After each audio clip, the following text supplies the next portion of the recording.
Ang Ebanghelyo ng Panginoong Hesukristo ay dahan-dahang umabot at nakarating sa mga syudad at iba't ibang grupong Kristiyano ang nangaral ng patungkol kay Kristo sa iba't ibang dako ng lalawigan ng Cavite.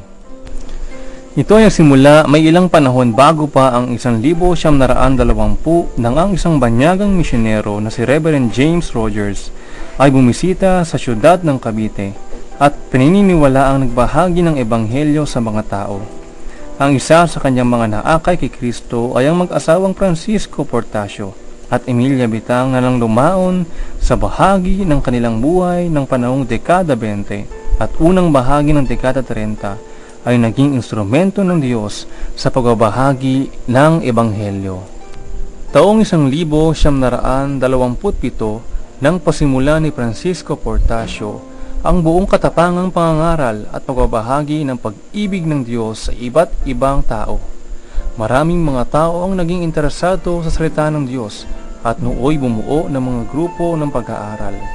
May 2 debotong mananampalataya ang nahamon na makibahagi sa gawain ng ebanghelisasyon dahil na rin sa udyok ng banal na Espiritu. Ang 2 mananampalatayang ito ay sina Eustacio Bartolome at Juan Tolentino na naging katuwang na rin sa gawain ng kani-kanilang sambahayan.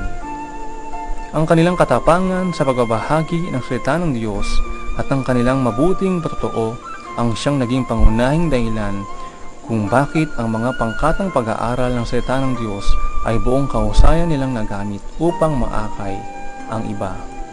Sa loob ng 2 taon, ang bilang ng sambahayang mananampalataya ay umabot sa higit na 15 pamilya. Ipinagamit ni Eustacio Bartolome ang kanyang bahay para sa mga pananambahang hayag. Gumamit sila ng mga dahon at palapa ng niyog bilang mga bubong at ilang kawayan bilang dingding.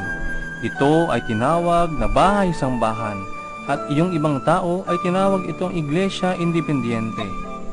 Ang bahay-sambahang ito ay matatagpuan sa kanto ng Calle Romualdo at Kapitan A. del Rosario. Dahil sa ang base militar ng Amerika ay nasa syudad ng Cavite, maraming kawal Amerikanong Kristiyano ang dumadalo ng palagian sa kanilang gawain. Isang Amerikanong chaplain ang umanib sa kanila at noon nagsimula ang isa pang gawain na ang wikang ginagamit ay Ingles. Ito ay nagpasimulang tawaging Presbyterian Church. Pagkaraan ng panahon, ang mga Pilipinong mananampalataya ay gumawa ng isang hakbang upang makahiwalay sa mga mananampalatayang Amerikano upang magkaroon ng malaya at makapilipinong pamamalakad. Dahil sa kanilang kasipagan at kasigasigan sa pagkapapahayag ng Ebanghelyo at mainit na pagnanais na magkaroon ng sariling kapilya, nagsimula silang magpatayo ng kapilya sa nasabing lokalidad at tinawag ang kanilang samahan na Cristianos Pilipinas. Sa kalagitnaan ng taong 1931, isang pastor sa katauhan ni Pastor Tomas Pilio ng Iglesia Evangelica Unida de Pilipinas na una pa lamang narehistro bilang Iglesia Evangelica Unida de Cristo sa tanggapan ng komersyo at industriya noong ika-6 ng Pebrero 1932 ang nagsagawa ng isang hayagang pamamahayag ng Ebanghelyo sa malapit sa kanilang kapilya. Kasama noon si Pastor Tomas, ang kanyang kapatid na si Pastor Eugenio na ngayon ay isa sa mga obispo ng Unida. Taong 1932, ang Cristianos Pilipinas ay naging kaanib ng Iglesia Evangelica Unida de Cristo. Sa taong ding iyon, ang kanilang maliit na kapilya ay nilipat sa Calle Teniente Mario Castro na sa ilalim ng Superintendente General ng Unida ay itinalaga si Pastor Fortunato Oliveros na siyang manguna sa Kongregasyon ng Caridad. Katuwang niya sa gawain ang mga matatanda ng iglesia na sina kapatid Eustacio Bartolome, Juan Tolentino, Juan Dizon, David Legaspi at Pastor Alejo de la Cruz. Taong 1937, sila ay bumili ng mas malaking lote na pagtatayuan ng kapilya. ang iglesia ay lumago at dumami ang bilang ng mga miyembro na siyang nagtulak sa kanila na lumipat na sa nabiling lote na nasa kanto ng Calle Romualdo at Villarreal na kasalukuyang kinatatayuan ng ating iglesia.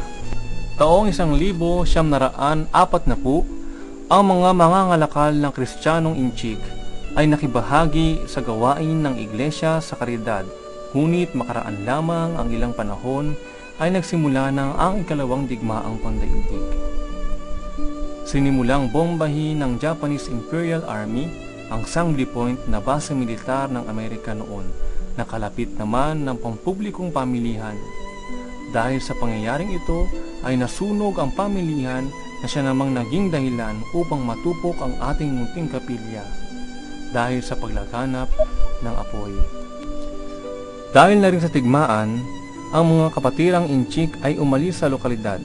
Simula noon ay mga Pilipinong mananampalataya na lamang ang naiwan sa ating iglesia. Nang mga panahon ding iyon, ang 3 taong panunungkulan ng isang pastor sa isang iglesia ay napagtibay ng konsilyo ng Unida Nacional. Sa taong 1975 ay itinayo ang isang bago at konkretong bahay-sambahan. Ang pastor, mga manggagawa at ang kabuuan ng mga mananampalataya ay nagpatuloy pa rin sa pagtutulungan upang palawakin ang kaharian ng Diyos at may kagalakan sa kanilang puso na sama-samang maglingkod. Dumating ang panahong nangangailangan ng iglesia ng mas malaking lugar para sa kanyang gawain, kaya't muling ipinaayos ang kapilya taong 1986 at dinagdagan ng ikalawang palapag kung saan ginaganap ang pananambahan. Sa dati namang lugar ng pananambahan ay ginaganap ang paralang lingguhan at ibang gawain. Lumipas ang ilang mga taon ay nakita ng mga kapatiran ang kahirapan ng mga matatandang kapatid sa pagdalo sa gawain tuwing linggo sa kadahilan ng nahihirapan sa pag-akyat sa mataas na hagdan. Kung kaya't nagdesisyon na salitang gawin sa baba na dating lugar ng pagsamba at sa itaas na bagong lugar ng pagsamba gawin ang pananambahan. Sa tinagal ng mga panahon ay maraming naging dahilan upang sa ibaba na dating lugar ng pagsamba gawin ang lingguhang pananambahan. Taong 1977 nang tuluyang ilipat ang lugar ng pagsamba sa dati nitong pinagtatausan at gamitin sa ibang mahalagang gawain ang itaas na siyang ginagamit sa paralang lingguhan.